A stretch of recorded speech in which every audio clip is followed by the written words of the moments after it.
Emma. And I'm Kylie. And we are wedding planners from a local venue on the Gold Coast. So we've both been in the industry for over 10 years now. And at the moment, everyone's asking us, how should I approach planning a wedding during COVID-19? So as Emma said, we've been approached by a lot of clients during this time. So today we thought we'd break a few questions into a few categories for you. So today we're going to be talking about what to do after your engagement. All the planning that you can do during this time. Then we're going to talk about the best time to get married. So a lot of couples are postponing their weddings during this current time. So we're going to discuss the best dates to sort of look at moving your wedding to.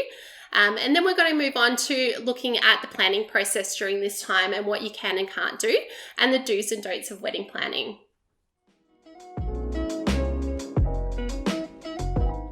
So number one priority, work out your budget and your guest numbers. So working out your guest numbers will help you with your overall budget.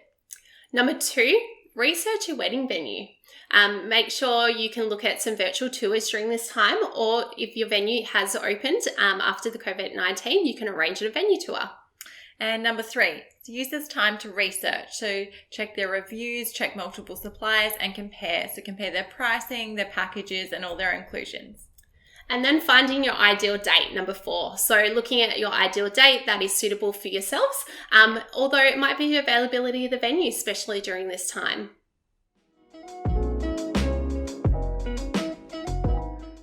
So the most important thing at the moment to look at is the government restrictions that are in place at the time of planning your wedding. Be prepared, it is an ever-changing environment, but we will do our best to predict. So looking forward, if you've got local guests, so really evaluating your guest list at this time. If you've got local, you can look at 6 to 12 months timeline. If you're interstate, currently the borders are closed, so we're sort of predicting towards the end of 2020. And overseas, international guests, look at, we would say, from 2021 onwards, or is there other ways that you can include them for your special day? Like a live stream to include them from overseas. If you live stream, then they'll still be part of your special day. Yeah, have a virtual toast. Everyone feels like they're included. Perfect. So obviously availability at this time is very limited, with a lot of weddings postponing from this year through to next year. So we do recommending finding your venue as soon as possible. Then to save disappointment and other suppliers, really look outside of the date. So look at midweek, Sundays. Fridays and Saturdays are really booked up over the next 12 months, with weddings being postponed from 2020 onto 2021 onwards. So to help with the planning, we've put it in a timeline for you. So 12 to 18 months, we recommend to confirm your venue and your wedding date.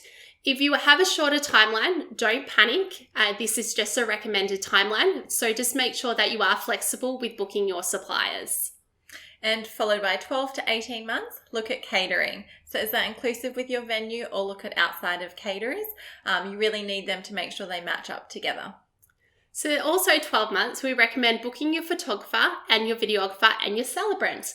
During this time, it's also probably a very important stage to chat with your photographer and videographer about maybe some live streaming for those international or overseas guests. If they're unable to assist you, they may be able to point you in the right direction.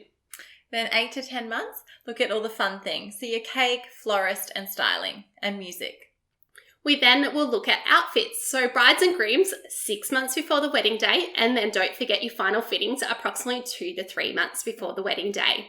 We then need to look at your bridesmaids and groomsmen. So with that, we would probably recommend around 6 months before the wedding date, but keep in mind that you do have your changes seasons coming through. So if you are buying something off the shelf, keep in mind that colours and styles do change from season to season.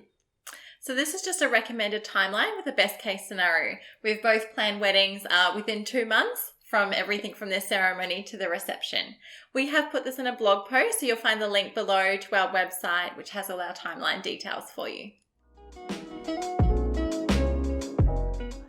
So some of the do's for wedding planning are: always check your contract and your booking forms. Make sure you understand what your booking terms and conditions are and what's included in your package. 2, ask your venue for a suppliers list. A lot of our suppliers have worked out our venues many times, so they know the procedures and a lot of the back of house information. So do your research on your suppliers. So check how long they've been in the wedding industry before, or how long they've been in business for. Don't forget to ask your venue coordinators lots of questions in regards to recommendations and suppliers along your planning journey. Don't be afraid to ask questions. That's what we're here for. And our don'ts. So don't base your supplier booking on price only. So look at their experience and how you connect with them. Importantly, don't be stressed on the day or in the lead up if everything doesn't go to 100% to plan. Nothing always does. And lastly, always make sure you have a wet weather option plan. If COVID-19 has taught us anything, it's that it can be very unpredictable. So it's important to have that wet weather plan that you're happy with. Thanks everyone for watching. We'd love to hear your feedback and your comments.